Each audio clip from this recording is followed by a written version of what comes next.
Blog Talk Radio.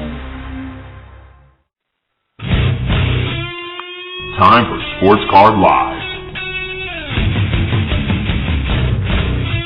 With Sports Card Radio's Ryan Tetters, Colin Tetters,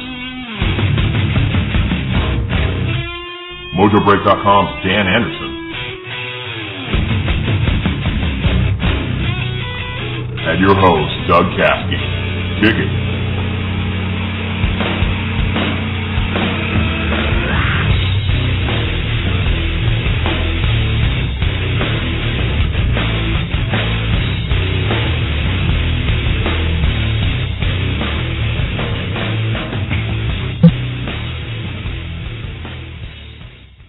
Pack Rippers and Sports Nuts, welcome to another episode of Sports Card Live. I'm joined with Dan and Ryan. What's up, fellas? What up? Yeah, how you guys doing today? Chilling. Nice. What about you, Ryan? What's new with you, man? Just hanging out in the hood, brand new office, and that's about it. Nice. Well, we got another action-packed show today. We got a lot of stuff to talk about. We're going to be joined later by Ben from TopProspectAlert.com. We're going to talk about, prospects, early spring training forecasts, guys that you should invest in the card market. And then later on, we're going to be joined by Dan Laurel from SportsCardMagazine.net. Going to talk about his site and how it is running a blog as well. And then start it off, we're going to get right into some National Treasures baseball. We busted 3 cases on MojoBreak.com last week. We're going to give you our thoughts, as well as we did our fair amount of 2012 Supreme. And then we're going to preview some Heritage. Ryan's got the checklist up on SportsCardRadio.com, and we're going to go over some SPs and some early previews because the product comes out tomorrow. So looking forward to that as well. So, man. And then Vegas is right around the corner, and we just talked about it off air. We're all excited. What are you looking forward to most, Ryan, from the industry summit in Las Vegas? Oh, man. Probably just getting out of town and hanging out and maybe learning some things about the sports card industry down in Vegas. And that's about it. I'm gonna take it easy while I'm there. I'm not going to try to conquer the world. So nice. Gonna have fun, yeah. For sure. What about you, Dan? Looking forward to the convention, a little sit down, get a little face-to-face with the manufacturers and, meet a bunch of cool people, a lot of people who are in the hobby. Also, I've been to Vegas probably 15 times in my life. I've never been to the Palms. So it's going to be cool to chill out there and see what's going down, get away from wherever we went last year, that awesome, super classy casino that we went to, like Captain Bill's or Wild Bill's or Wild West or whatever it was called, but maybe class it up a little bit. Well, we did meet that lady, that blackjack dealer that used to dance for like Sinatra and Billy Martin Billy Martin's a former Yankee coach, Dean Martin. All those guys. So that was pretty cool. I guess that's all I got out of that. Billy Martin used to party a little bit. Maybe she did hang out with him. Well, I'm looking forward to the craps table so I can do one of these. Yo, time up. Yeah. Probably not though, because Vegas is not called winning, so that's why they call it gambling. But we'll see. That's true. I'm not going to do a lot of gambling. No gambling for me, man. I'm out of the gambling scene. Yeah, just kick back, have a couple man sodas, and, hopefully hang out with a lot of you guys, the ones that are going. I know a lot of people have said that they're going and love to chill with everybody out there and, talk some sports cards and whatever we may talk about after a few brewskis out there. That should be fun. So we can get right into, who needs a license? Who needs an MLB license? Nobody's talking about it right now. National Treasures Baseball came out. Is there anybody mentioning licensing out there? No, I think no pun intended, but I think they hit a home run for sure. That's a killer product, man. The thing that really did it for me was the old school like patches and jerseys, man. Like just getting a glimpse of those and there's a couple downfalls, a couple downers in the set, but man, old school cut autos, a book in every pack, just classy product for sure. Yeah, I mean, one thing we've noticed with a lot of their releases is everybody, Signature Series, Limited, Prime Cuts, the first thing everybody mentions is it's a nice product, but there's no license, so I don't want it. And scoping through forums, lately, there hasn't been any talk of that, so that's a good sign for sure. Very good sign for Panini. It's a bomb diggity. In your boxes. What'd you guys get in the cases that you opened? Well, we got some good stuff. We got a DiMaggio booklet, number to 10. It was a big old bat piece, game used bat. We got a Gehrig, big old jersey, number to 10 book card. We got Wade Boggs auto. We got Cal Ripken auto. Will Clark, which is near and dear to Dan's heart, the Nuschler. What else did we get, Dan? That's just off the top of the dome that I can remember. That Ripken was a book.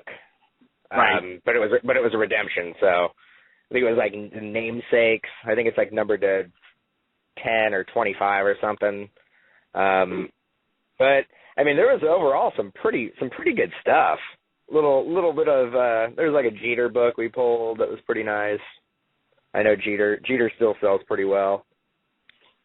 Yeah, there was a good mix. There was rookies, there was legends, there was vets. It definitely, I mean, the first product that I can remember that has Bryce Harper in it for Panini. There's Mike Trout autos in it, so there's pretty much anybody that you could want in a set is in there. They got bat knobs. We didn't get any bat knobs. They're 101, but those are sweet looking cards. There's Shoeless Joe Jackson in there. We got some kind of legend card with Shoeless Joe Jackson. We got one with DiMaggio, Gehrig, and somebody else. It was like a three-way league leaders bat three-way. So it's just, it's one of those things that you open up and it's just like you don't know what you're going to get. Every card's exciting, and you could really see it transcending the hobby right now. Everybody, if you look on Blowout Cards Forum, I mean, you go under baseball breaks, I would say 75% right now is all NT. That's what people are breaking. Wow.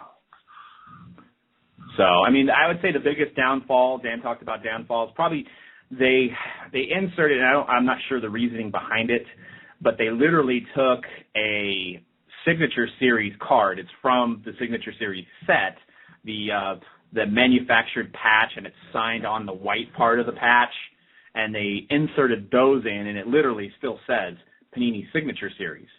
So it was kind of confusing because all the cards in the set are all white, white, nice background and stuff, and then you can see that card. It sticks out like a sore thumb, and there's, it's mostly kind of low-level prospect auto. So it was kind of confusing on why that was in the set. I think they maybe miscalculated, and they were trying to add like an extra auto into it or something. I don't know, because it is absolutely the same set as Signature Series. It's the same card. Yeah, we talked about it off air. I almost think that they were going through the print run and they needed X amount of cards, and they were like 200 short or whatever amount. I don't do math. I don't do math very well, but they say this is short. We got to insert in something. Well, we already got this design. Let's just print them out. Put it in there just to make sure that the cases have all the cards that are promised. That was my thought on that card. Yeah, that could have been, what happened. That, and they did muddy down the book market. That would be the second biggest downfall. I was gonna say the same thing. It's books that are numbered at 99 with just a giant piece of single color jersey. I think we pulled a Evan Longoria that was just one piece of white jersey, just a big piece of white jersey numbered at 99. Kind of devalues the whole idea of getting a book card, but I mean, it's still a book card, still cool, still exciting. Yeah, and then the one side is just a picture of the guy, so there's no memorabilia on the one side, and then the other side is just one big piece of memorabilia, so it could be achieved in just a regular card rather than a book card. But they wanted to promise a book card in every box, and then every case generally has one autographed book card. So, it's still cool, and I'm just critiquing just because we have to critique.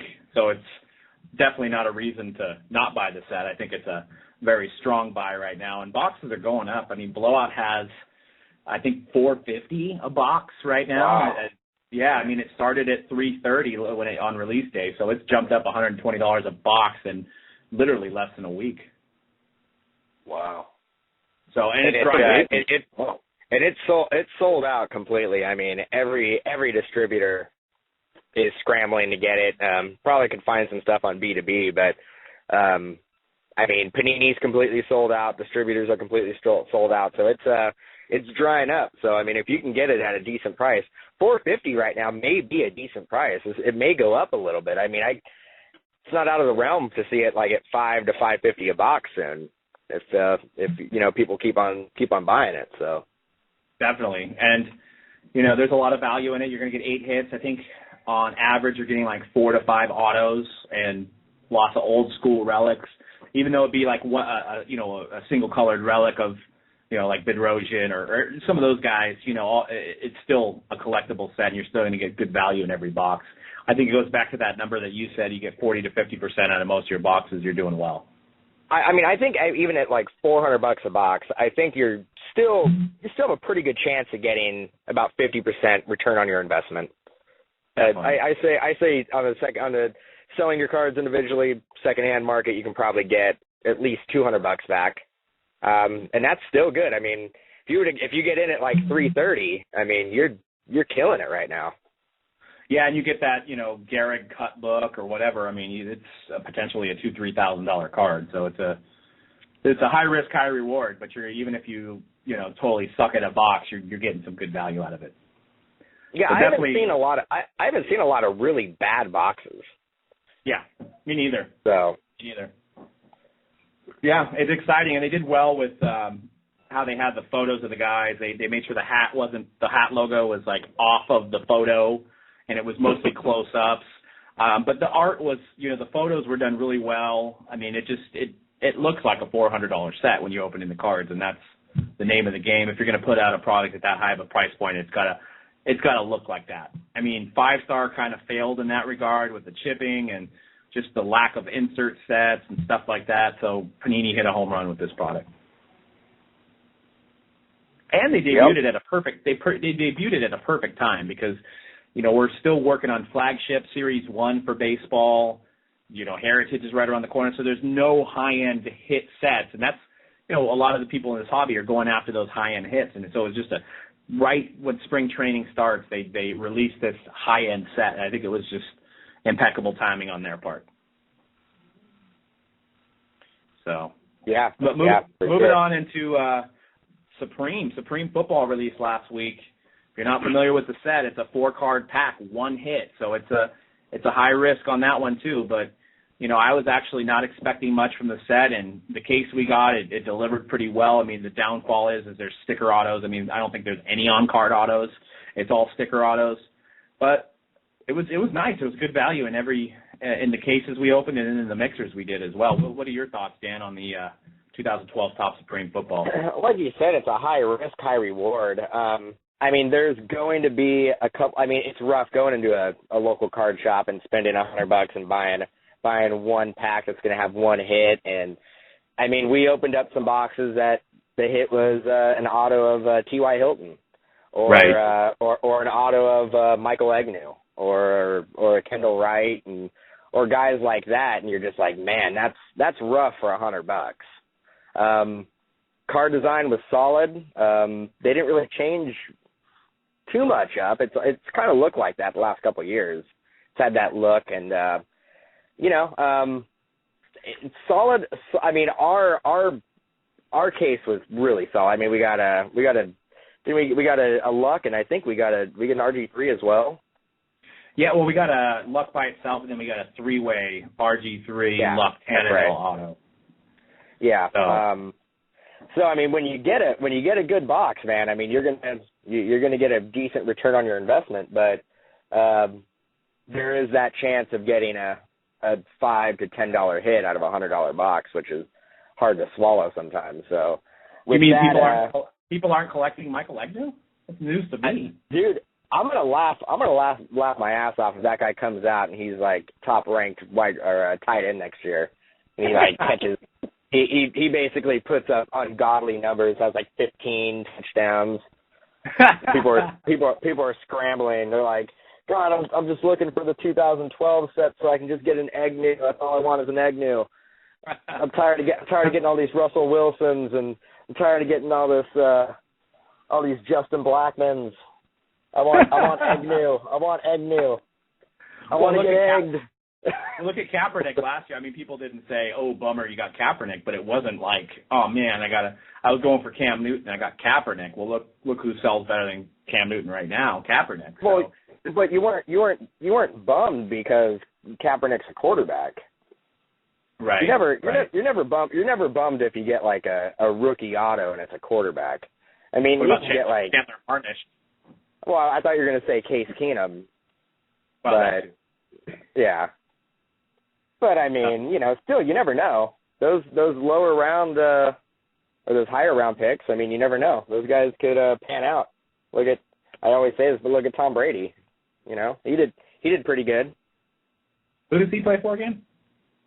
I'm joking. That one team. The one team that beat the Rams in the Super Bowl, right? Yeah, whatever. I'm a Ravens fan. Speaking of the Ravens, did you see that contract for Flacco? Holy crap! Not worth it. It's what happens when you win a Super Bowl. That's long money right there. That's long. That's championship money right there. That's championship money. But do you think he deserves he's the highest paid player in the NFL right now? I don't know. Yeah. That's pretty weak. I mean, his stats say that he probably shouldn't be. But, I mean, he won a championship at the right time. Contract year, wins a championship. If you're the Ravens, are you going to let your franchise quarterback who just won a championship for you test the free agent market? That's not going to do much for people buying season tickets the following year. So you got to sign him. I mean, it's funny because what would his contract have been if he didn't win the Super Bowl? Hot dogs. That's a good question. Yeah. Half? Probably. Maybe more than that. Maybe more than half, but I bet it would have been like $9 million a year instead of whatever you got, $20 million a year. $20 million, yeah. Oh yeah, then I guess it would be half about. Yeah, I don't think he wouldn't have got $100 million, I guarantee you that. Well, and then you look at it and you're like, well, what if the Niners blew out the Ravens, just blew them out, they lost by 4 or 5 touchdowns. Yes. People would probably be like, let Flacco go. Get him out of town. Yeah. Right. Send him somewhere else. But I mean, yeah, what are you gonna do? You win a championship, you get that long money. Well, it was funny, his interview, he had to say like 3 different times that it wasn't about the money. He said, I'm just glad I'm getting recognized for all my hard work, and that's what it's all about, is being recognized, but it's really not about the money. I'm like, well, then just play for $20 million for 6 years then. Not $20 million a year. I don't think the NFL Players Association would allow that. You're setting an example. I mean, those agents are going to be like, you're not taking any less. You're getting the most money you can, because I mean that just devalues his position. Yeah. So I mean, it's the same thing with baseball. I mean, a lot of those guys, they I mean, of course they want to stay in their hometown and play their whole career for one team, but if they're worth more money, they have to take the money. Yeah, definitely. Well, speaking of money, I wanted to get into this little segment that Ryan was going to go into. We're going to talk about making money in the sports card industry.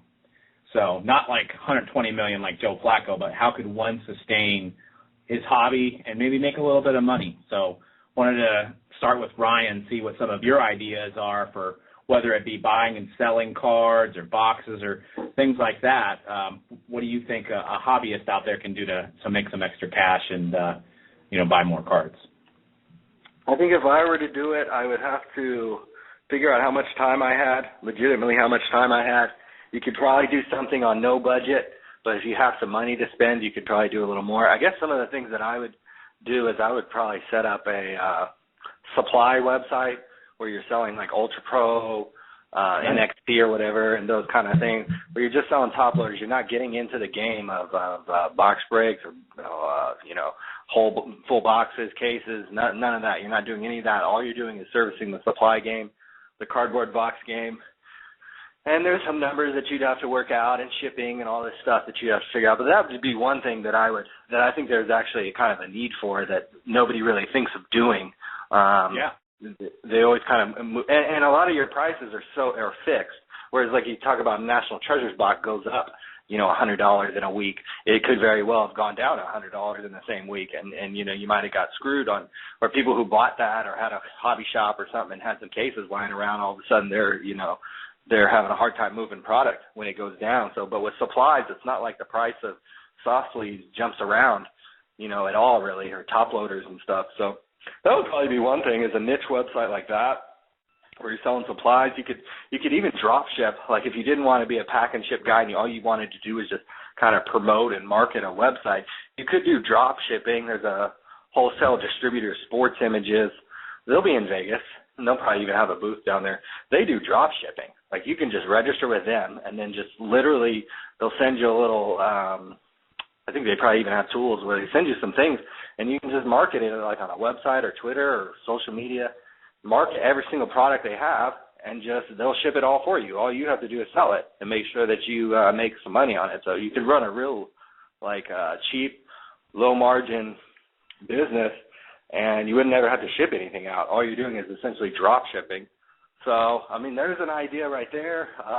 That's a great idea because the most sites out there like Blowout, DA, I mean, they sell supplies, but it's like way down on the bottom, and I'd be interested to see what percentage of their sales are in supplies, and it's probably less than 1%. I mean, it's like literally, it's an afterthought. No one really purchases. I think mostly supplies are bought at local card stores, but there's areas that don't have local card stores, so that's actually a pretty good idea. Right. Yeah, I think I don't think you can kill it, but I think there's some money there. Well, there's definitely people on eBay who basically just run supplies on eBay, and they obviously buy through like distributors and stuff like that.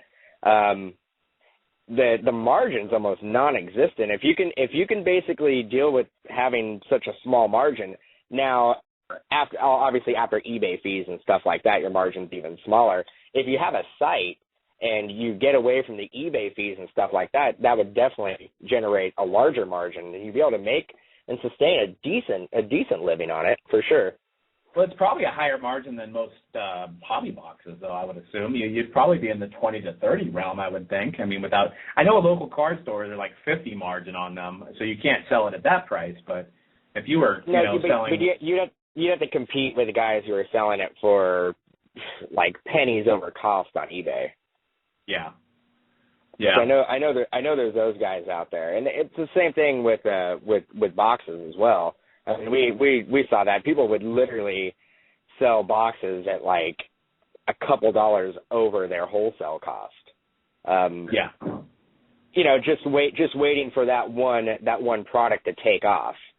So they basically pre-order everything, and then you wait for like Tribute to basically come out, and you get into it at the right price, and then you basically make up the margin that you lost on previous products. You make it up on that one product, and that's the same game that distributors play too. Well, and what's good about at least the distributors that me and Dan deal with, they've actually got hip to and they call them speculators. So they basically don't. If somebody just comes in and they're like, I want 20 cases of Tribute, but they haven't ordered anything else, they'll give them maybe one case. They won't give these guys 20 cases because it's like, hey, what have you done for me lately? They want them to order all the crap product. They want them to order, stuff that doesn't sell, like Cooperstown or, maybe Rookies and Stars on the shelf. They don't want these guys that just speculate and pick up all the hot products. So if you're going to get into the box selling game, you got to be prepared to buy everything. And maybe that's what, you're talking about these guys that are just, they buy Bowman Chrome. If it doesn't take off, they're unloading it just so they can get in line and be priority on a distributor's list of getting those hot products. So, yeah, that's a good point. Yeah. Any other ideas, Ryan? About that was a great idea. I didn't even think about supplies. I've got a lot of good ideas. I mean, there's a lot of ways you could make money on the internet. It all depends on what your angle is. Do you want to be a pack and shipper? Do you want to open products? Do you want to be an information source? Who do you want to advertise for? Do you want to, you know what I'm saying? So there's a lot of different angles. It all depends on how much time you have. A lot of things sound kind of easy, and it sounds easy to do some of these things in this industry, but it ends up being a lot of time and effort. Personally, I like timeless kind of ideas and I guess content and website ideas and stuff. And the good thing is if you get really good at something in sports cards, if you're successful at something in sports cards, then usually you can apply that and take that to some other kind of niche. It could be another collectibles niche. It could be something else you're interested in.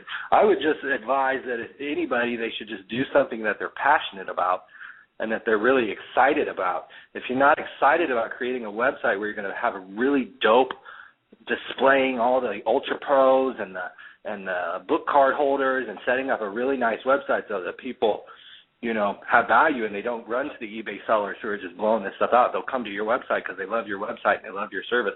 If you're not excited about that, then you need to figure something else out to do because you won't succeed. You really have to have a passion for whatever it is you're trying to do. You know, whether it's sports cards or whether it's anything in life, you really have to be totally committed to doing it.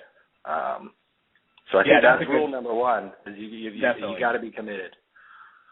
And that shows through. I mean, and I'm not touting my own horn, but just, you know, like people that work the 9 to 5 or that hate their jobs. I mean, there's a lot of people out there that love their jobs, but, you know, people on the weekend are like, man, I got to go back to work on Monday. And for me, I'm like, I can't wait to get back to work. I mean, I just love doing it. So it has something to say about passion. If you're passionate about something, because if you're not, you're going to try to find ways to half-ass something, and then you're not going to make money. But I think passion is absolutely number one. Definitely. Yeah, for sure. So any get-rich schemes? Any Amway? Try Amway? Did that get somebody rich? See, you know, the thing is, there are things like that, but, you know, people like me and other people, there's no reason to say anything, because if you say too much, then there'll be copycatters and people just looking to do the exact same thing that you're doing. So, I mean, I have a lot of ideas. So if people are in Vegas and they liquor me up a little bit, sometimes I'll get a little thrifty with my ideas. I have a lot of ideas, but one of the things you do have to worry about, especially in the internet space, is people just, if you have any remote success on the internet space, you will get copied. And, you know, people will do the exact same thing that you're doing. That's just the nature of the game, and that's the nature of anything. Look at iPhone, how popular iPhone was, and then everybody's got to make a smartphone. Everybody and their brother makes a smartphone, and a tablet, and all this stuff, and a big screen TV, and all this stuff. So it happens at all course of business. So you have to be. I try to always stay sticky and never and be interested in a lot of different things. Have checks coming in from multiple locations. I always like to diversify. I call it the diversification. You want to have checks coming in from multiple people so that you're not dependent on one advertiser or one customer or one whatever it is.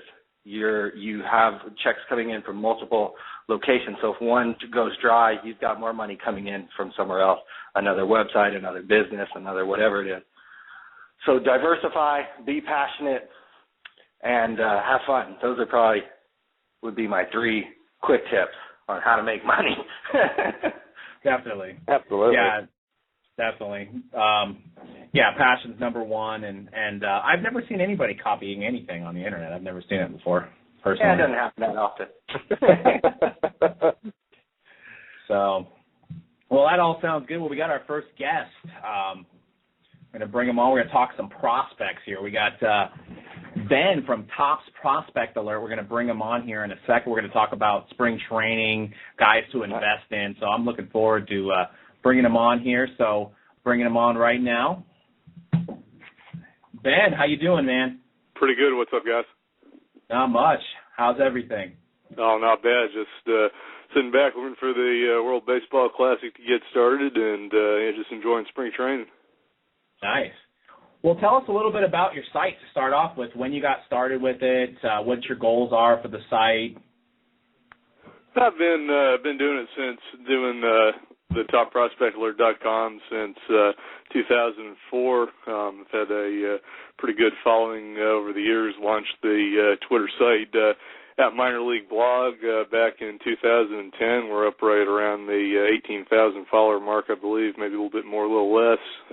Nice. Done a offshoot, always been a baseball card guy, so started up Trading Card Blog, the Twitter handle, and been seeing some pretty good success with that in terms of growth here in the last 4 or 5 months, and just sitting back enjoying doing that and looking forward to getting things rolling here with the season. Definitely. So going right into the season, who have you seen? I know we're still early on in spring training, but who has caught your eye so far in spring training as far as prospect-wise? I think the biggest guy right now is Nolan Arenado. He had really kind of fallen off the prospect map last year with a poor season in Double-A. By his standards, he'd been the top prospect in the Rockies organization entering the season, and really didn't do a whole heck of a lot at the upper level. He's all of a sudden come on 4 home runs this spring, tied for the major league lead, and really opening eyes once again, and kind of putting himself in contention for that third base job out there in Colorado. And meanwhile, on the opposite end of the spectrum for the Rockies, Ryan Wheeler is a guy who's hit everywhere he's gone. I think he's hitting either at or under 100 right now, and really not doing too well. So it kind of looks like Nolan could come in there and take the opening day third baseman job if they want to give him a shot with it. So nice. I was just going to say you just answered my question in that regard, and I mean they also got Rutledge, who obviously got called up last year. Oh yeah, so, they kind of got a logjam going on right now, but the Rockies are in pretty good shape as it stands right now from a prospect standpoint. Yeah, definitely. I mean, that NL West is going to be real tough as these teams get bigger and better and some of these prospects start taking off. So Rockies are going to be good competition this year. I mean, obviously you got the big money Dodgers and then, World Series champion Giants. So the West is going to be fun to watch. So any other guys out there? I mean, I know Anthony Rendon's been kind of tearing it up. I think he's hitting over like 400 so far, right? Yeah, he's hitting 412, and the kid's already got 5 extra base hits, 3 doubles, 2 homers, and he's driven in 7, and that's all within just the course of 17 at-bats. So he's finally healthy, which is a big thing for him. Injuries have been an issue. Even going back to Rice, had a leg ankle injury that hurt him out there ahead of the draft, and he's kind of been injured since he's been a part of professional baseball. So it's nice to see him finally healthy, and we're only probably about 8 or 9 games into the spring for him, but so far so good. And if I would expect him probably a AAA start, but with an opportunity to soon be up to the majors if he stays healthy and continues to produce. So him and Harper could be one hell of a combination out there in that Nationals lineup. And they still have Worth in right field as well, right? So they got. Oh yeah. They got a pretty. They're going to be contenders again this year now that Strasburg has a full year, and they're not going to have a pitch count on them this year too. So that's going to be exciting to watch the Nationals, especially for the card industry with Harper. Which I think Harper. I mean, what are your thoughts on Harper? What did he end up like? Just under 270 last year? Are you thinking he's going to hit over 300 this year? What do you think of Harper's 2013? Well, he's at 474 right now in the spring, and he doesn't seem to be fazed by anything. So, I think you just saw a appetizer for what the main course is going to be, and the appetizer was pretty good last year. So, assuming he stays healthy, there's no telling what he's able to accomplish. And I think Mike Trout won the battle last year, but I think he may end up winning the war before it's over with in terms of those two going head to head over the course of their career. Definitely. So who do you think is going to make the biggest impact on the opening day rosters? I mean, I know like there's guys like Machado that's going to make the team and things like that. Which rookie do you think this year is going to have the biggest impact, maybe a candidate for Rookie of the Year? Well, I think in the AL, I think Aaron Hicks is going to end up being the center fielder out there in Minnesota. And, he's a kid that's kind of been early. He was drafted back in 2008, and didn't really do a whole heck of a lot his first couple of years in terms of matching expectations people had for him, and he's had a good solid year in Double-A last year. Really had I think he hit double the amount of home runs that he hit up until that point during the course of the year, and he's done real well in spring training so far this year. And with Ben Revere gone, there's really not a whole heck of a lot of competition, long-term position. So I think they're committed to him, and I think he'll have a say in things before the year's over. And then in the NL, I think it's just a matter of time before Oscar Taveras gets up and is playing every day for the Cardinals. And got to see him a number of times in the minors last year, and it reminds me of Vladimir Guerrero in terms of the type of hitter that he is. He's just able to hit anything, anywhere, and do a real good job while he's doing it. And got 20 to 30 home run power potential, can hit for average, and just a very, very complete player. Yeah, we've seen his cards go, just base autos selling for over $100. So, the card market is not asleep on him. Yeah, I wish they were. One of the tweets you'll see on Trading Card Blog at some point here tonight, their base is up over 160 now. And, wow. It seems like every day it continues to rise, and I think there's a good reason for it. He's definitely one of the ones that can, assuming he stays healthy and produces like he's capable of, he's a guy that could be in the Trout ranges, for this year's rookie class. Wow. What do you think of Dylan Bundy as far as I haven't heard a whole lot of news on him. Is he going to make the roster this year as far as in the rotation? Yeah, I'm kind of like you. Hadn't really heard a whole heck of a lot on him. I know he's only had a couple innings so far this spring, and the fact that they brought him up last year at an accelerated pace and gave him a look in September. Yeah, that bodes well the fact that he can get called up at any time. I wouldn't be surprised if they ran him back down to Double-A for 30 or 40 innings and let him get some work there and see how things played out. But he's definitely got the livest arm of pretty much anybody that's on the pitching side of things in the AL East, and I think it's only a matter of time before he gets up and stays up. They just probably don't want to be in a Strasburg type situation where we're worried about innings limits here a few years down the road. Now, was he? Yeah, I'm trying to remember. Was he a high school guy or was he out of college? He's a high school kid. Okay, so he's still kind of maturing because I think he was drafted 2011, right? So it's only he's in the 2011 draft. That was the year I believe both. He's an Oklahoma City kid, I believe, and both him and Archie Bradley, who's a D-backs top prospect, they both came out of the same area out there. So it was a matter of who was going to get drafted higher.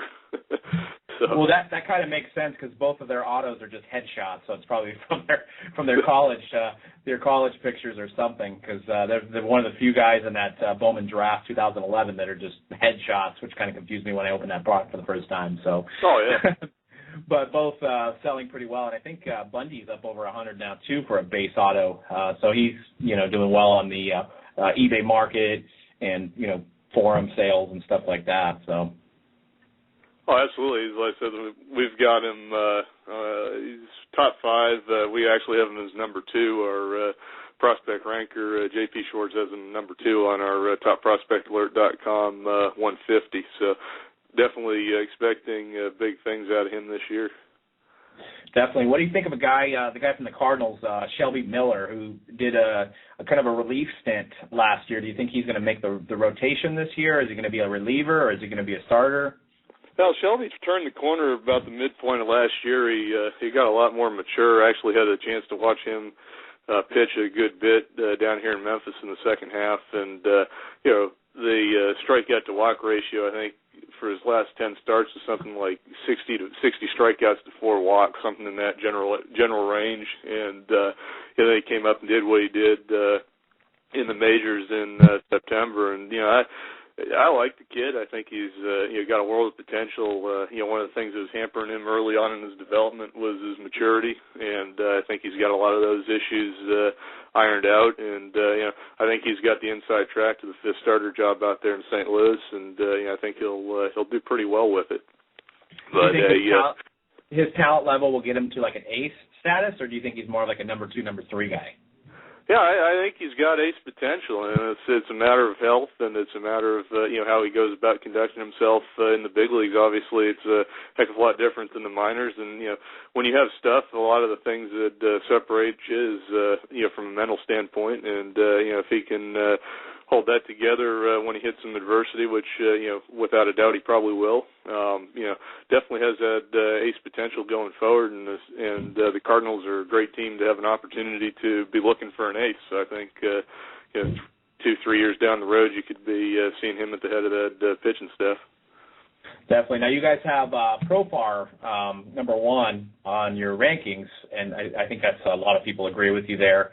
Do you think he's gonna? Is he gonna? He reached the majors last year. Do you think is he gonna start for Texas this year? Is he gonna get a full year, or are they gonna start him in the minors? What do you think on Profar?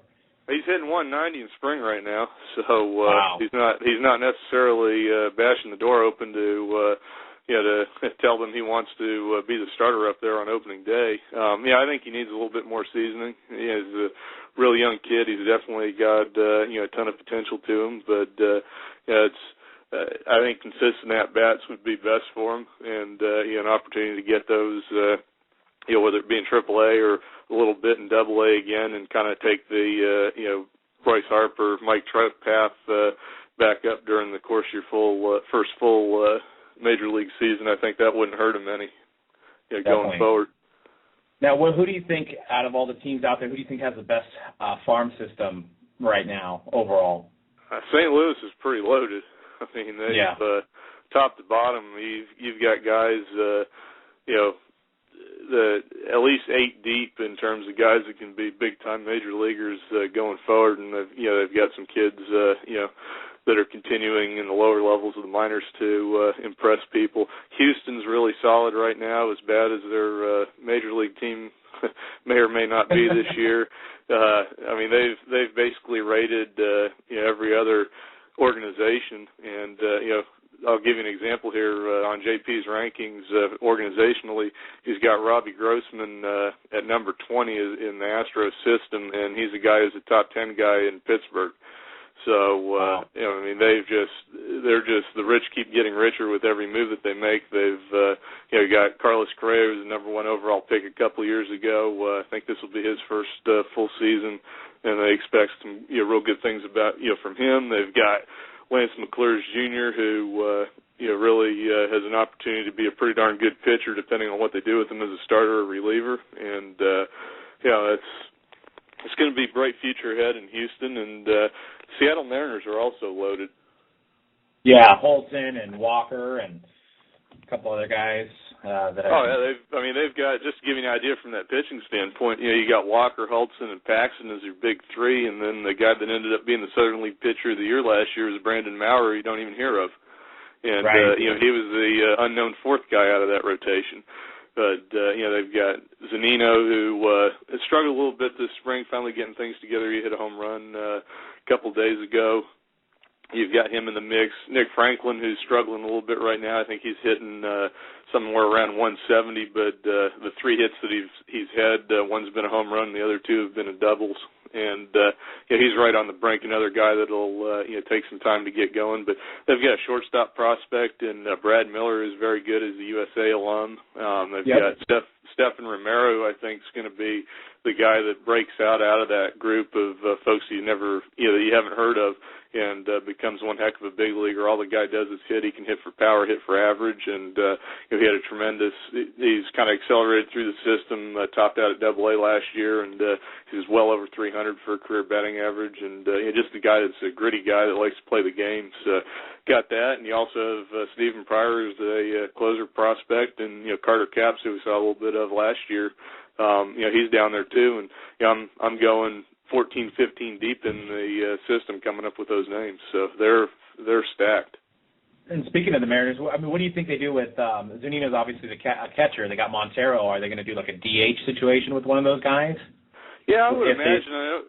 Again, to see Zunino play in AA, he's kind of raw from a catching standpoint. And they had, forget the guy's name, is their roving catching instructor, but he was at pretty much every homestand up in Jackson this past year when Zunino got up there. And I think Zunino will get some time down in AAA. With a strong spring, I would have said he'd had a shot at making it opening day, but he's at 231 right now and getting fooled a little bit. And so I think he'll get some time at AAA, but he's a kid that could come up and definitely be in the American League Rookie of the Year race once he gets up there, say May or June. And he's the best hitting catching prospect I've seen since Joe Mauer come up, at least in person. And he's a Golden Spikes Award winner, which if you look back in the past of all the Golden Spike Award winners, they all pretty much have panned out with the exception of a few. You got Posey and Bauer and, Lincecum and guys like that win the Golden Spikes, and they almost all of them seem to translate into major league success or at least making rosters. So that's definitely a guy I think to invest in. I mean, his prices are kind of high now, but if he breaks through, I mean, he's a guy that's going to tear up the card market because he's got power and he's a good hitter. Oh, definitely, and he's one that you're talking about approaching Trout levels. He's definitely a guy that could do that in rather soon order. Definitely. Now, who do you think out of some of the top prospects that people have been naming for the last couple of years, who do you think is underperforming? That's not performing to the level of a top prospect? Well, Billy Hamilton's had the worst spring you could possibly imagine at this point. He's hitting 111 and 2 for 18. He actually has one more stolen base than he does a hit, and you got to be able to get on base in order to steal. And it's amazing how fast the guy is. He's still got a little bit of work to do in terms of getting good jumps. He could be even better than he is on the bases, and the only problem is whether or not the stick will come along. And you had Cardinals had a kid named Essex Snead back in the day that was lightning fast and stole 100 bases and could never get on base, and never saw or heard anything from him aside from hearing that he was real fast. I think Hamilton did a great job last year hitting in the minors, but I don't think he's quite ready yet for the transition to the majors. But he'll probably run another 60 or 70 stolen bases in AAA probably in the first 3 months of the season, and every day you're going to have Dusty Baker answering questions as to why he's not up on the roster, but I just don't think he's ready right now. Yeah, anybody else that comes to mind? I mean, I know it's early on so far, but I think injuries have taken a couple guys out. Reimer Liriano is a big time prospect out in San Diego. He kind of was criticized a little bit last year for not having the year that some thought he might have. He's thrown around in the Profar conversation a couple of years ago in terms of kids that are coming up in low A and high A as to who could do something. And he picked it up last year, and then towards the end of the season, and then now he's done for 2013 with Tommy John, and I was looking forward to seeing Martin Perez go out there in Texas and win that fifth starter's job, and he just broke the arm here recently, and so his plans are put on hold for the moment, but which is unfortunate to see because I think that kid has a pretty good shot at a good future, but. Another Ranger, Mike Oltz, hitting 158 right now in the spring, and that's not looking good at the moment. And the real disappointment, and I got to give props to JP because he let me see where exactly he had him on his Phillies list, but he just caught all sorts of heat. He had the guy at 17 on his Phillies top 20, and that's Darren Ruff, and he's hitting 130 right now and making all the people that sent JP tweets and emails saying what's the story with Darren Ruff, making JP look pretty good here at the moment. So yeah, we busted some elite, and we got everybody was going after Ruff. I mean, his cards, that was his first auto was a 2012 Elite Extra Edition, and I mean, some of his base autos were selling for $60-$70. So people were thinking that this guy was the next big Phillies prospect. But he had a monster Venezuela season. I think he hit 8 home runs in 18 or 20 games out there. So he's done great up until kind of hitting the wall here this spring. Definitely. Well, and one of the last things I wanted to ask you, without giving away too much secrets of who you're buying these days, what in the card market, which guys are you kind of starting to collect now, guys that are relatively good price that you think are going to be big impacts later on? I think Michael Waka is going to impress a lot of people up in St. Louis. And I know his stuff's kind of boosted here in the last week or two, but it was going dirt cheap there for a good while. He's second in the majors right now in strikeouts, and he's got 11 of them in seven innings. He's a kid that had an ERA under 1 for the majority of the season in his first taste of the minors. He was a stud out there in Texas A&M, Texas Tech, one of those two in college. And he's a kid that's big league ready, and I'd be shocked if he doesn't make the club out of spring training. The kid's a stud. And well, that's good to know because I have a 101 Bowman's Best Michael Waka. So that's well, you're doing all right then with that one. So that's good to know. I'm thinking money sign. I'm going to hold on to him for a little while, but yeah, I heard he's a big boy too. I think he's like 6'5". He's huge.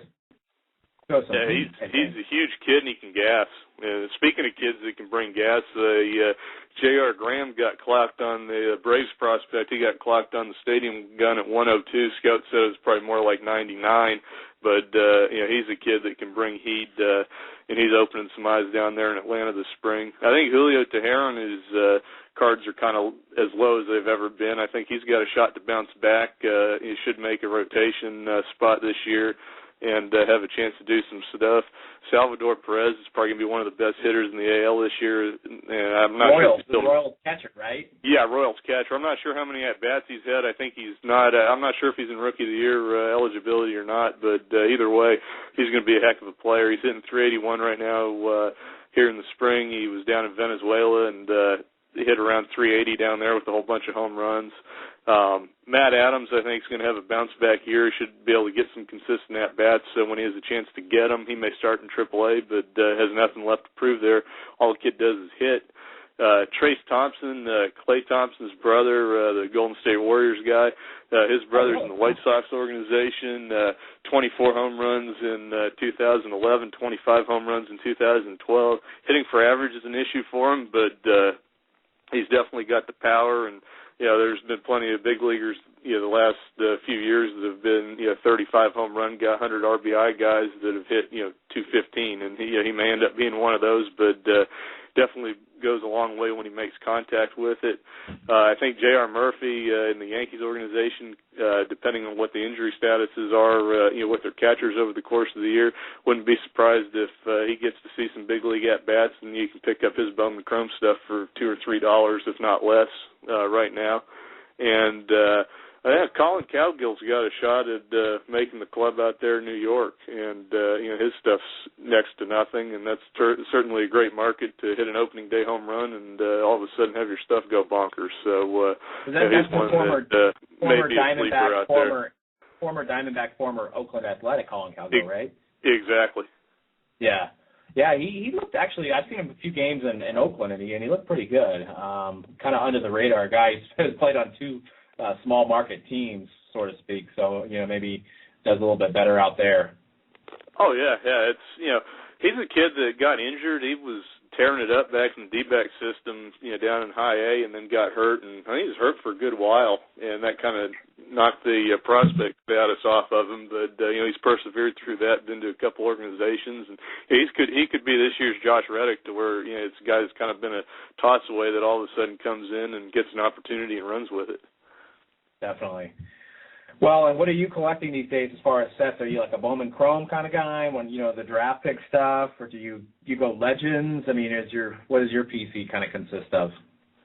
I get a little bit of everything. It's I don't buy as much as I used to. Kind of able to stay close to the hobby, doing the trading card blog, Twitter site without having to necessarily break the bank as I once did. So. That's been fun, but I think there's a ton of nice products out there. The stuff that National Treasures put out here, just released this past week. I mean, some of that stuff's just amazing that's coming out there, and it's definitely it's interesting because you hear all the stuff about being unlicensed and this and that, and then you see some of the memorabilia pieces and the autographs, and I mean it's as deep of a Hall of Fame game use set as I've ever seen. So it's been real cool to see a bunch of stuff of guys that you don't usually see stuff of. Definitely, and that's actually exactly what we talked about at the beginning of the show, mentioning the unlicensed stuff. So it's like no one's even really mentioning that there's no license on it anymore. So, which is it is a good thing for them and a good thing for the hobby for sure. Oh, no question. And one guy I want to mention before I go is who I hadn't had a chance to talk about, and who really doesn't have anything beyond Topps Heritage minor league cards, is Evan Gaddis out there in Atlanta. That's a kid that may or may not make the opening day roster, but if he's not there opening day, he'll be there soon thereafter.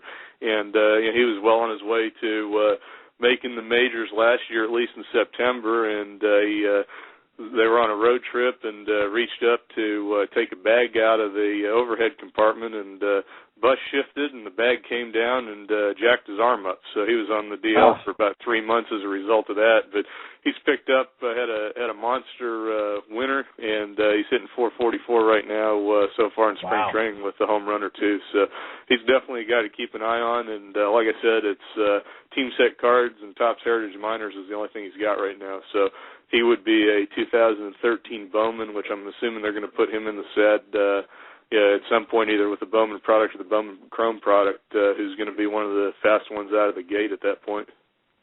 Definitely. Well, I'm going to keep an eye on him for sure. Well, we'd like to thank you, Ben, for your time, and the site is topprospectalert.com, and throw out your guys' Twitter handles. We'll make sure we retweet them as well, but what's the Twitter handle that they can follow you guys on?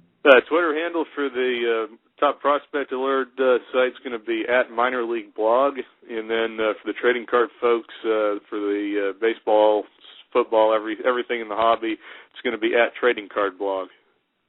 Awesome. Well, you've been a wealth of knowledge. I don't think we could have packed any more minor league prospects within this 20 to 30-minute segment. I mean, you've got me wanting to go buy some of these guys right now, so I might even be on I might even just jump on eBay while we're doing this show and pick up some of these prospects. So, and that's what we're all about here. So we want to thank you again, Ben, for coming on, and we'll make sure everybody out there that we will retweet to follow them, and make sure you check out their site at topprospectalert.com. Sounds good. Hey, appreciate you guys having me. No problem. We'll have to do it again sometime, man. Outstanding. All right. Take care. You too. Take care. All right. Bye. Well, all right. Awesome. Man, that was awesome, man. That was what a wealth of knowledge there. I mean, I felt stupid compared to what he was what was just coming out there. I mean, for you guys like prospects out there, that was just an amazing little session there. Yeah, that was good stuff. I'm surprised the Pirates weren't mentioned for having a really strong farm system with all the pitching wealth that they have with Garrett Cole and Tayan and your boy Tayan. Yeah. I mean, I don't think we gave him enough time to mention all that stuff. I mean, we probably could have talked opened up my eyes to a lot of guys for sure. I'm gonna, like you said, I'm gonna be jumping on the bay here soon and trying to pick up some stuff. Prospecting is something I know you do a lot more than I do, but it's definitely intriguing. It's definitely an intriguing way of collecting. Yeah, and I love that the sets, I mean, it's not really high-priced boxes. You can get chrome boxes for $70, $80. I mean, you get the guaranteed auto, and I think it's one of the better values out there if you hit a guy. And even if you get a guy that's crap now, you can wait on him. So there's still hope of this card being, $50, $60 down the line. I mean, obviously, if you pull a Zunino or a Harper, you know immediately what the card's worth. But say you pull a guy like Andrew Heaney, who was the number one pick for the Marlins, right now it's a $5 card, but a year down the line, maybe he starts lighting it up, 20 wins or whatnot. It's a $50 to $100 card. So with other sports like football, I mean, the rookies you kind of pan them out right away. You know who's going to be the rookie, and you really can't.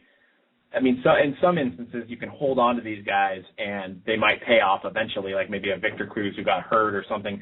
But for the most part, right away if you got something big or not. That's what I love about prospecting is you can wait and, go back through your PC later and say, oh, I didn't even know I had Billy Hamilton Chrome from 2009, or I didn't even know I had this guy. And you hear about a guy on, websites like topprospectalert.com, and you see that he's ranked number one. You start going through your PC. I think I got that guy. I do have him. Like I have a Tawan Walker. Yeah, it doesn't even need to be. It could be like base chrome cards and stuff like that. Those worth a couple bucks. It doesn't need to be autos, but yeah, right. You go through a bunch of cards and you're like, man, I got like 7 or 8 of this guy's rookie card. This is awesome. And it definitely makes it exciting, and it's a fun way to collect for sure. Yeah, I remember, before we get into our next segment, I remember when me and you kind of got back into the hobby, we went kind of heavy on 2010 Bowman, and then, obviously everybody was going for the Strasburg rookie at that time, and then everybody was like, oh, Harper's going to be the number 1 pick, so we went back into our boxes, and we got into USA Harpers, I think I had two USA Harpers. I think you might have had one, and it was like a $25 chrome card at the time. I wish I wouldn't have sold it now, but, it was like... Yeah. It was just digging through the PC again, see if I got that. So it's definitely pretty cool. But before Danny comes on, I wanted to talk about Heritage. It's going to be released tomorrow. It's a different type of collectors collect Heritage. It's a set builder set, but there also is possibilities of some big hits. Ryan, what do you think? Or building the checklist on it so far, what do you think about Heritage 2013? It's a big set. As always, it's like a big set. It's got 425 base cards.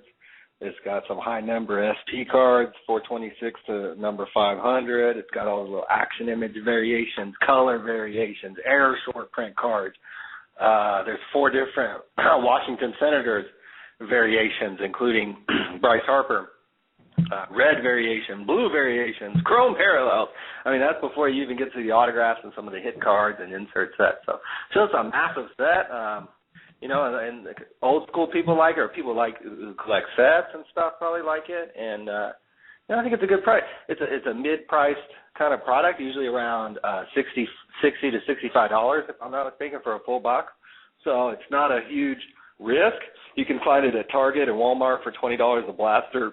And packs for like $2.99 and jumbo rack packs for $4.99 or something. So it's an affordable set. It's kind of a small step up, I guess, from Series 1. Maybe a tiny step up. I think most people who buy this stuff, they really like the sets, and they really like the parallels and kind of putting together either some of the insert sets or a complete base set. So I think it's a good. It's always been a good product, not a product for everybody, but I think it has a place in the hobby. Definitely, and I'm looking at some of these early eBay auctions on this stuff. There is people that are selling complete master sets, 575 cards, 1 through 500 plus SPs and inserts. So obviously they haven't got the product yet, but they know they got so much that they're going to be able to build the whole set. They're going for $320 right now. So there's been a few that have. Yeah, there's been a few that have sold for $319, $325. This is all.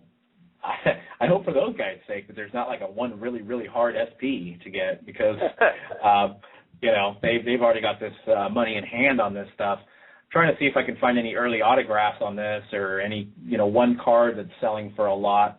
I know the forums were kind of lit up about people kind of speculating and saying. I think there was a guy on Blowout that somebody was selling like a Buster Posey, and it's like card number 432, and he listed SP, and it was up to like $25, but everybody was like, that's not an SP. This guy's like cheating these people because it's sad. And so there's a lot of that going on pre-release, I think, on eBay, is all these people are putting SP next to the card and stuff, trying to get,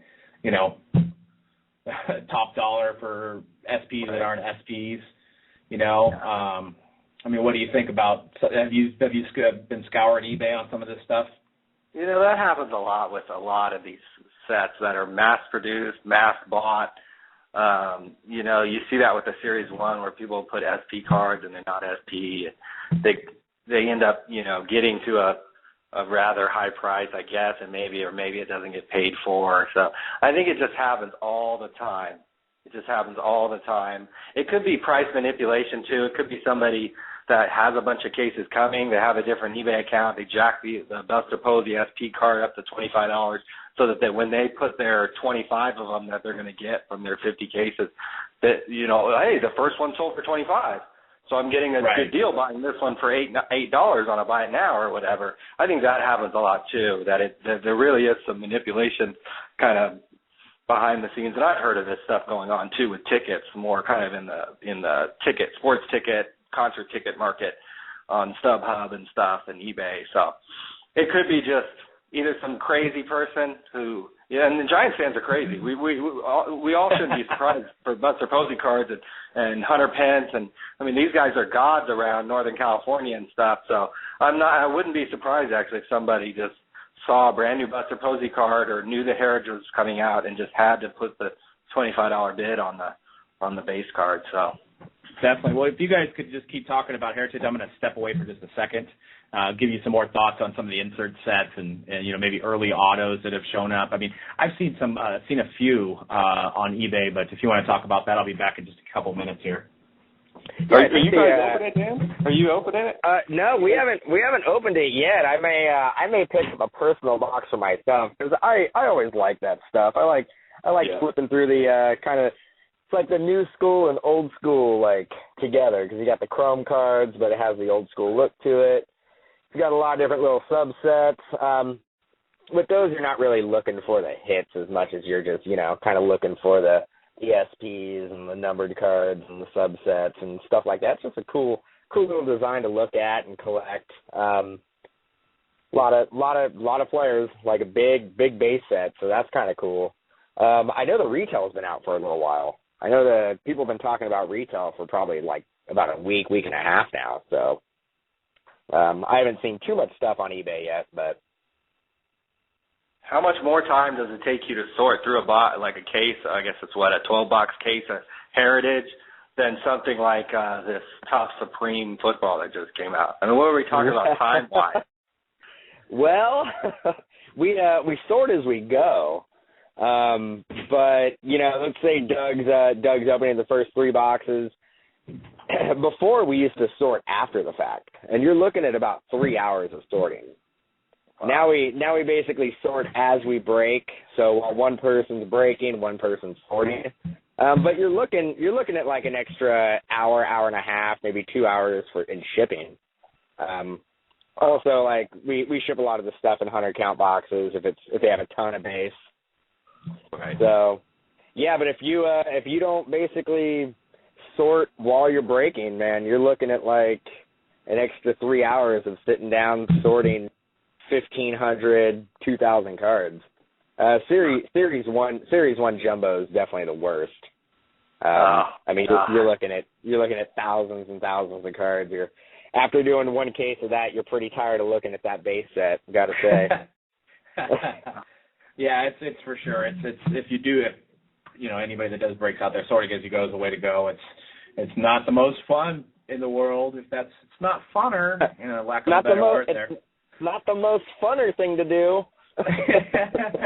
But, you got to do it. And, people collect these base sets. And then, especially at the beginning, we don't know what SPs are. So, we always ship all the base to make sure that everybody gets their cards. So, but it's contest time. We're going to use Heritage as the winner. It's going to be for an NBA break. I know it's kind of cross-promoting here, but we really don't have a baseball break for tomorrow. So the first person to call in and name card number 295 in the base set. Give us the name of card 295 in the 2013 Heritage base set. We'll win a random spot in our NBA break tomorrow. It's 11-12 Gold Standard and 12-13 Elite NBA. It's a 5-boxer. So you can go on sportscardradio.com. They got the checklist up. And, we're looking for card 295. So you guys can call in at 347-855-8815. Once again, 347-855-8815. And whoever calls in will win that free spot for tomorrow's break, mojobreak.com. So call in to win. Card number what? You can't win it, man. It's you're banned from winning. Card number 295. But I never win anything. Well, that's just the way that it goes, man. You don't win any free, when you go to McDonald's. You never win free fries or anything. I'm gonna hang up right now, and I'm gonna call back and be like, "This is Frank." Hey, we already got somebody that called in. Let me bring them on. It's me. 205. What's up, 205? What's going on, man? Not much. Who are we speaking with? This is Nick. What's up, Nick? How you doing, man? Pretty Last good. one left. Pretty good. Last one left, That's right. All right, man. So what's the card 295? Mitch Moreland. That's it, Mitch Moreland, winner. I need a sound effect for that. Yeah, y'all need this breaking. I love y'all break. Thanks, man. Thank you. Just got back in the hobby. Y'all make it fine. So. You've been getting some good polls lately too, man. You've been getting some great polls. So we're glad that you enjoy it, and with people like you, that's one of the reasons why we do the breaks. We look forward to opening packs for people and stuff. So we appreciate it. Yeah, I appreciate y'all, man. No problem, man. We'll put you in for the random tomorrow, and just check the schedule on. I think it's the last one of the day, so we'll get you a free spot in that. All right, thanks, man. All right, thank you. Cool, man.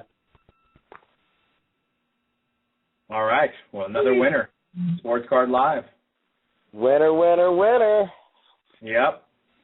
So we're going to go ahead and bring on Dan from sportscardmagazine.net. We're going to talk a little bit about his site and about his collecting and different cards and stuff like that. So we're going to go ahead and bring Dan on right now. And I think we're gonna lose a Dan, and we're gonna bring in a Dan. All right. What's up, Dan? How you doing? Hey, what's up, guys? How y'all doing? Can y'all hear me well? Yeah, I can hear you fine.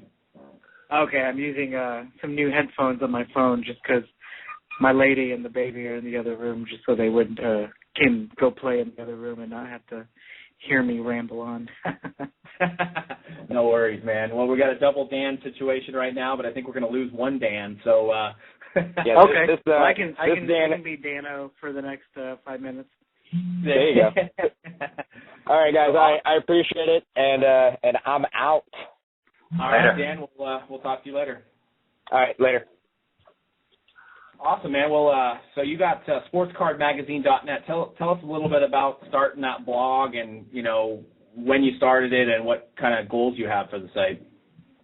Well, everything started, a common theme from everyone that we've talked to, collected when we were younger, had a little card shop out at the garage, had a card shop at the flea market in Houston, Texas, and, you kind of grow up and you start exploring some different things in life, and then, certain things happen, and for me it was having my daughter, and, it wasn't about going out every night anymore. It was about being home and wanted something to take what little spare time I had. So like a lot of people, you get back into the hobby. And, I originally started getting back into it trying to sell cards. I had some stuff, and I was like, you know what, let me see what this is worth. And I sold my first card on eBay, and like a lot of other people, you get that rush.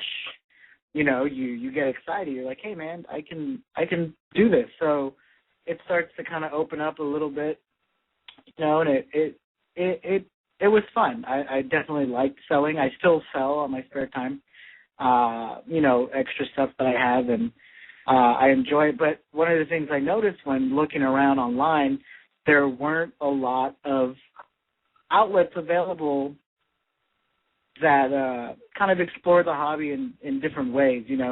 I've been fortunate to, feature a lot of early checklists and stuff from Sports Card Radio, and that was an essential website that I went to go look for stuff to see what was coming out. And, I still check in on Beckett and Sports Collectors Daily. That's another great website that puts out some great information. But, I felt that I had something, in my own, I guess in my mind, something unique to say, and kind of wanted to explore different avenues about the hobby and kind of find other things that maybe people didn't think about. And, want to put it out there. And it started, I've actually gone through a couple names, and, there was something fairly similar in the 90s that was an actual, magazine that came out that talked about the hobby, but, it's not around anymore.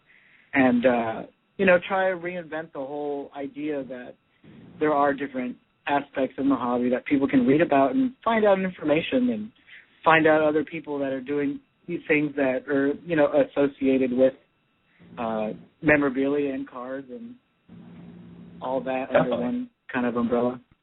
Definitely. It looks like you've redesigned your site. I'm looking at it now. It looks pretty killer here, and got a lot of nice articles. And gone through a couple tweaks. It's a learning process, and I definitely don't. This is something I do for fun. It's not something that I'm doing for. I have a full-time job that's not this website, so I have a little bit of wiggle room to kind of do what I want. And I've been really lucky to kind of partner up with all of y'all and some other great people in the hobby to kind of help with different things and for content and stuff like that. It's really not easy to do something like this by yourself. It's definitely it's helpful when you have people that are willing to kind of lend a hand or give advice or there's a lot of people in the hobby, and there's some people doing things their way, and it's in my opinion, not the right way to do things. And, I feel like I've always been honest and upfront with everybody and try to be positive and be happy about all of this. Definitely. Yeah, I mean, it's a great looking site. You got looks like you're updating it pretty regularly with content. And what are some of your, are you going to expand the site, or are you just going to I know you have a full-time job, what are your kind of long-term plans with the site? Is there going to be any changes coming up, or just more articles? The first, talking about that, the first thing was realizing that you have to update it and you have to keep content coming, and that was something that I thought I could just, do it a couple times and, people will go to your site. But, that was the big learning process, is realizing that you do have to, pump stuff out on a regular basis in order to keep people interested. And the biggest thing is just, upgrading to a different site, moving out of kind of like a free blog and moving to an actual pay website on a different server. And that's the closest next step for me, to handle a little bit more volume of traffic, as this version of it has only been around since September, and since then, interest has kind of gained each month on top of the previous one. So, I'm definitely grateful for everyone. I'm actually surprised that anybody wants to read anything I put out there, but, that's always, that's the positive aspect of it. People, I get good feedback, and, it's a growing, it's a living thing. The hobby is always evolving and changing, so it's important to kind of stay up with it. Well, it's kind of we always say it's kind of like an ADD industry, because there's just new releases, every week. So definitely plenty of things to write about, and it looks like we talked about this early on in this show about, passion, and if your passion shows through, which I could see on your site, it's probably not like work. It's having fun, writing these articles out and, putting pictures of cards and seeing what the new sets are, and, which is definitely exactly cool. And that was the thing. Like, I found that I had more passion writing about it and sharing ideas and stuff with other people than I did with selling. I'm a retail manager, so I sell stuff all day, and I deal with, I talk to people all day. So for me, the selling part of it, it's a little bit of a challenge, because you want to have, like, the perfect feedback, and you want to, and so you find yourself going out of your way a little bit more than normal, because you have that reflection on, the little score telling you if you're doing well or not. So that, that takes a lot out of you. And for me to write about stuff and have other people that enjoy writing about it too, contribute. I've Chuck from Collecting Text and Sergio from Busting Packs. They're the most recent people that have written stuff on this website, and I reached out to them because I can tell that they enjoy writing about the hobby, and but it's like you said, sharing that passion for it and wanting to kind of share that with everybody else. Definitely. Now, Ryan, has a website as well. Did you have any questions for Dan, Ryan, as far as maybe sharing similar interests and things? Yeah, I think what you've got going on is great. What you have going on is great. Talk to me, because you also have some other Twitter account, like the Show Your Hits and stuff. Can you talk a little bit about that? And then you mentioned a little bit about some of your friends. I know there's a big group of kind of Texas collectors on Twitter and Astros fans and stuff like that. Can you talk a little bit about that too, kind of the community of Texas collectors? Yeah, the first point, Show Your Hits, that started a few years ago. It was originally Show Me Your Hits. It was a joke that I had with a joke that I had with my girlfriend. I was telling her I had actually started before I got on Twitter. I was on YouTube. I did a lot of break videos on there, and I was she was asking me, what are you watching? And I was like, I don't know. I watch these people open packs, and I want to see their hits, you know? I want to see the stuff that they pull. I was like, hits are these cards that they get, and, you know, those are the inserts. And then, the joke came out. I was like, haha, show me your hits. And so that's, where it came from. And, I was pretty bashful about putting that out there because, it has that innuendo. But, it's grown into something that's, I never expected it to be, and people are into it. And, it's one aspect of a hobby, love it or leave it. But it's something that people have reacted to, and so I've been really fortunate to have people that are wanting to share. People like that aspect. As far as the Texas collectors, I don't know what it is either. I can't really explain it. The Texans are definitely take a lot of pride in their collecting habits and the state that we live in. And I've been fortunate to meet a handful of them, at the big TriStar show in Houston, and getting to talk to them. And, just one of those weird organic things that everyone's like, hey, I'm from Texas, so I'm a collector. That's, I don't really see that from anyone else. And, as far as like grouping up like that, I think it's great, it's all about I'm all about making more than just a connection. I want to make a bigger community of collectors. So, for me, it's fun to see all that taking place. Nice. Yeah, I think it's great because I kind of watch the interaction. I see you guys at the big TriStar show, like you said. I think it's fantastic. What are your plans this year? Are you heading out to the National maybe in Chicago? Do you have any plans like that? Well, the big show for me locally is the January show in Houston, the one that just happened. So I was able to, talk to a lot of people, and and as far as representing the website, for me, I have to remember that it is, in the grand scheme of things, still relatively early. September wasn't that long ago, and so meeting people and trying to spread the word and just trying to talk to other people about what they what they're looking for out of the hobby, and just meet people and talk to them. So that was the big thing for me. As far as the national goes, I don't know. It's far. It's far away, and it's a lot. I go to the Astros. I watch them. The game that I have to go to every year is my birthday game, and usually they're in Houston. I'm from Houston, but I live a little bit south of Boston now, in a little city south of Boston. But this year, since they're in a different league, they're actually in the Northeast this year. So it looks like I'm going to go to Boston for the first time, to go to Fenway to watch them for my birthday game. So nice. I'm kind of putting away for that. So I don't know. We'll see if we'll see tomorrow when we open up some Heritage if I'm going to the National. I mean, it all depends, man. It really all depends. It's really just a financial thing. It's not like, of course I would love to go, but we'll see. Nice.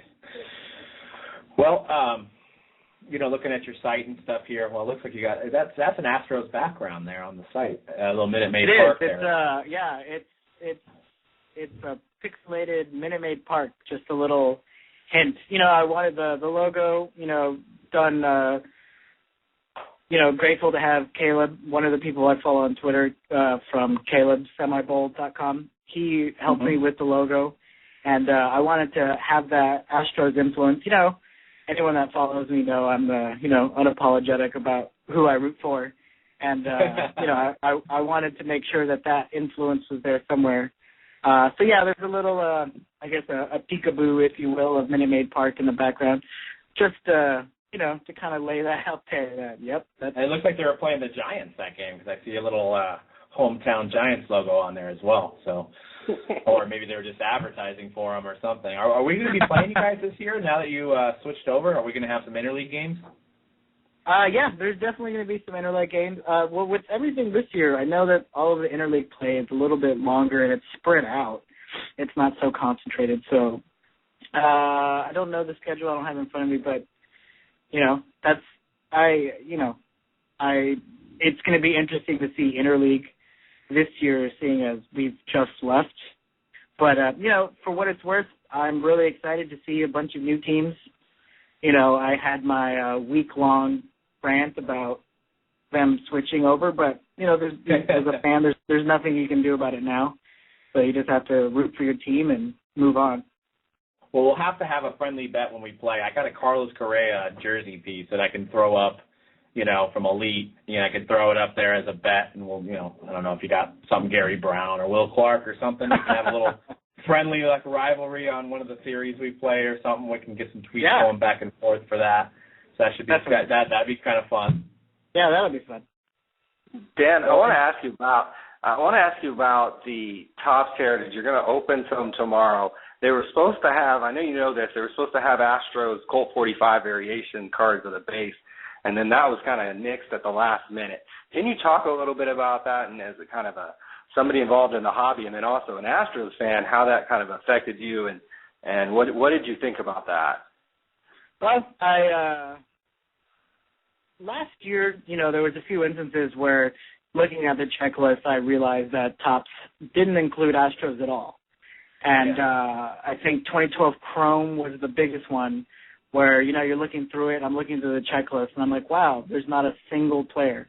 And, you know, there's always a fun banter with Topps on that subject, you know, going back to, you know, who I root for. And so, you know, I get it. I understand that in order to sell a product, you have to put stuff in there. But I feel, you know, if you're going to put out something that's representative of Major League Baseball, at least, you know, all 30 teams should be represented in some aspect. But, you know, I wrote a piece on the Colt 45s issue. You know, Major League Baseball and Topps snubbed the Astros again. But, you know, I get it. I understand you know, and we had this issue last year at the ballpark where they didn't want them to use the throwback Colt 45s jerseys, and ultimately left it up to the Astros, the team itself.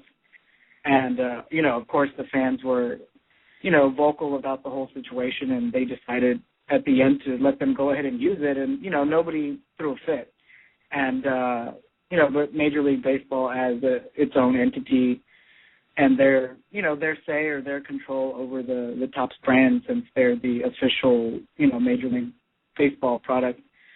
And it's annoying. It is what it is. There are still going to be the thing is there's still the Colt 45 autographs, the real one autographs in the set. So, you know, it's one of those things like, well, you can do this, but you can't do that, and right. You know, with the gun situation, whether it was solely based on that or not, you kind of have to just, you know, respect the decision and understand that they're trying to, you know, appease to a mass audience, and that's fine. You know, I don't get. It's also a cheap beer too, right? If I remember correctly. Yeah. I don't know if you can still find any. I'm sure it's all pretty stale by now, but. Yeah, I know it was like the Miller High Life of beers of sorts. It was kind of I think that's what Pabst Blue Ribbon is nowadays. I think if you're looking for that, just try a Pabst. Well, at least Pabst won a Blue Ribbon. At least it's an award winner, though. You know, I don't know if I can say the same about the other. So, you had show us your hits or show your hits, and that's been. You said how long was that you had? Yeah. Well, I was thinking something in my head. It came out the wrong way. But the show your hit, you started, it's been about, 2-3 years you said now? Yeah, it's been about 3 years now. It started off on YouTube. I I had another blog that was called "I Love You More Than Baseball." It was just kind of, my personal writings and just how I felt about the Astros and, but always, just for whatever, just writing about anything I could think of at the time. And, I did the first one, I think it was 2011 or 2010 Bowman Platinum was the first one I wrote. And, so it's been going on for a while, but, more people are kind of finding about it. And I had a little small in the commentary section in Beckett Sports Card Monthly last month, since that was their hits section. I had a little comment in there that featured the hashtag, so that was kind of neat. Oh, that's awesome. Was that in the all sports version, or was that the baseball? Yeah, the one with Colin Kaepernick on the cover? Kaepernick on the cover. Oh, nice. Yeah, I think I have that one, actually. I'll check that out. Yeah, because we've been using, Motobreak's been using it for a while, as much as we try to remember to include it in the tweet, and it's been a great thing. You could just search the hashtag and, find people's hits and stuff like that. So it's been really a great contribution to the hobby to have that out there. I mean, it was great because, believe it or not, and this still baffles me, but not everybody goes on eBay. So sometimes, not everybody's on the internet. Not everyone that collects wants to,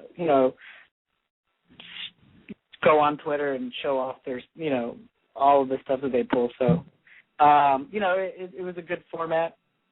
I, was kind of hesitant to even get on Twitter before I did, and didn't know, because at the time I was, focused on trying to create like an online store environment, and realized pretty quickly that the feedback that you get, kind of, what a comedian says when you're on stage, that feedback you get from the audience, you learn a lot quicker than just kind of, practicing in your bedroom or something.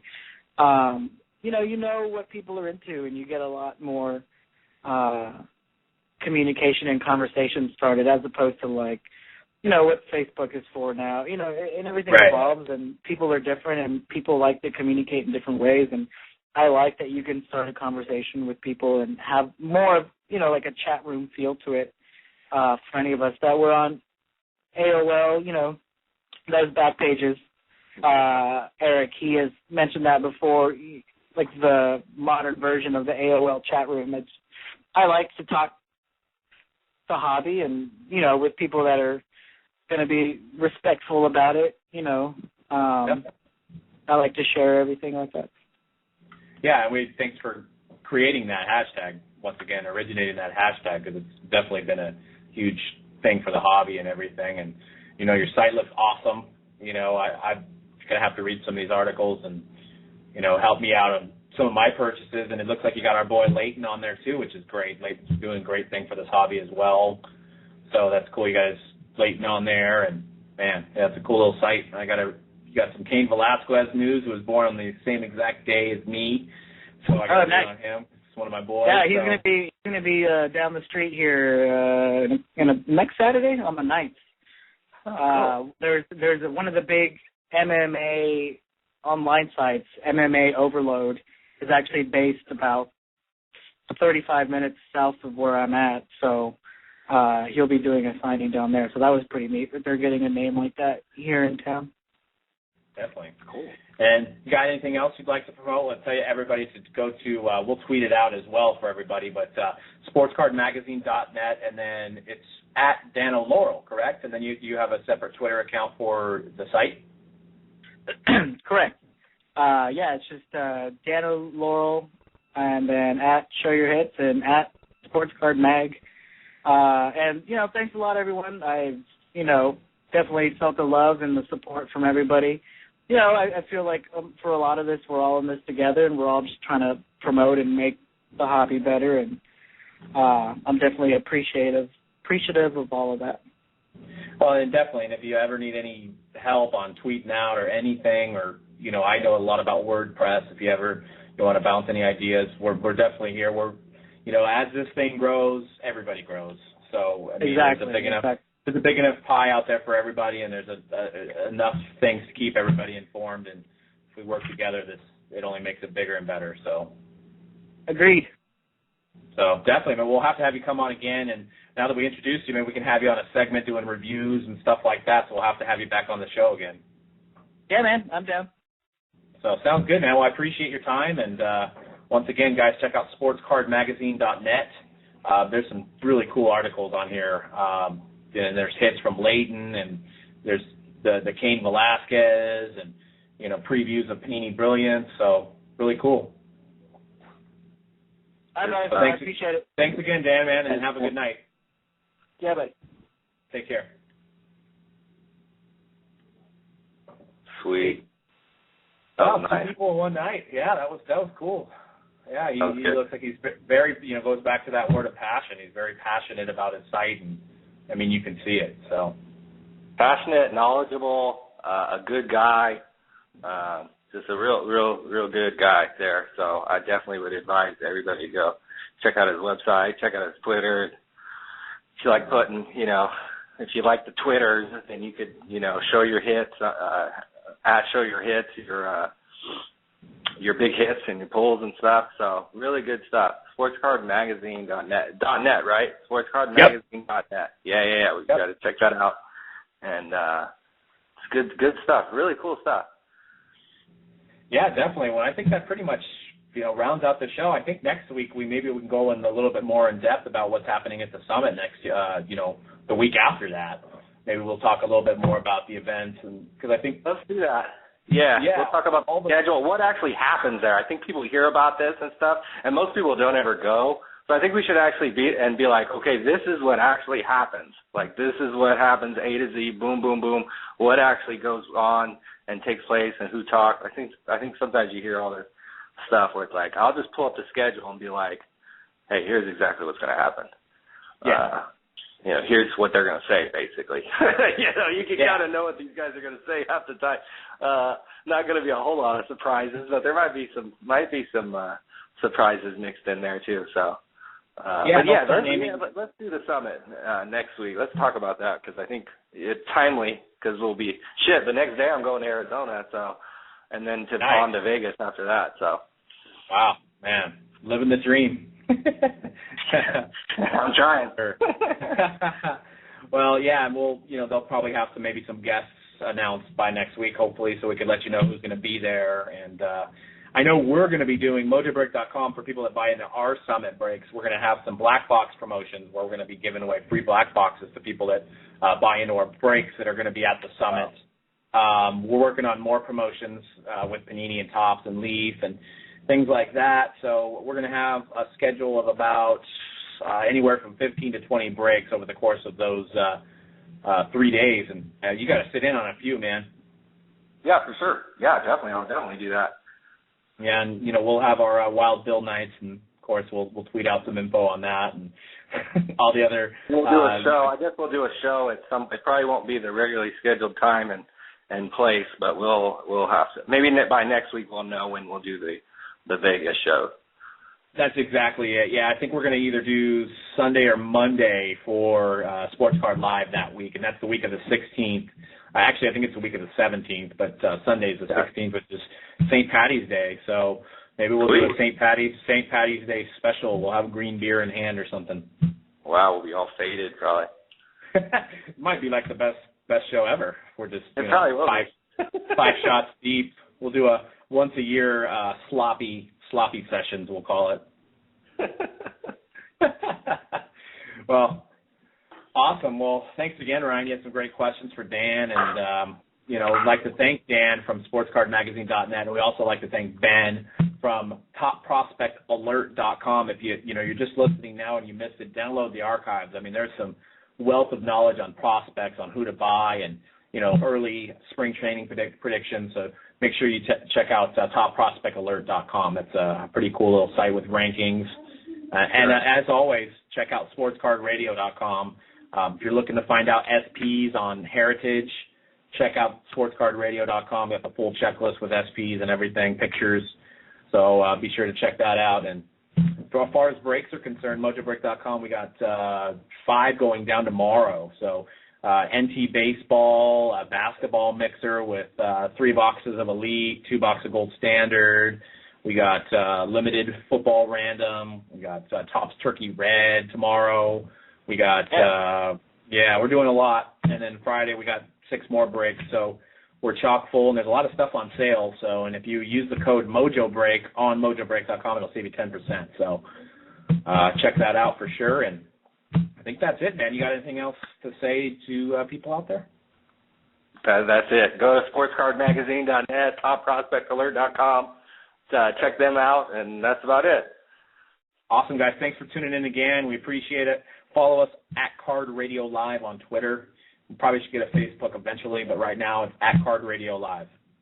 And I'm going to start the outro, and that's it for today's show. Thanks again, guys. Later. Thank you for listening to another episode of Sports Card Live, sponsored by SportsCardRadio.com, MojoBreak.com. Check us out every Tuesday live at 4 p.m. Pacific, 7 Eastern, or download us on iTunes.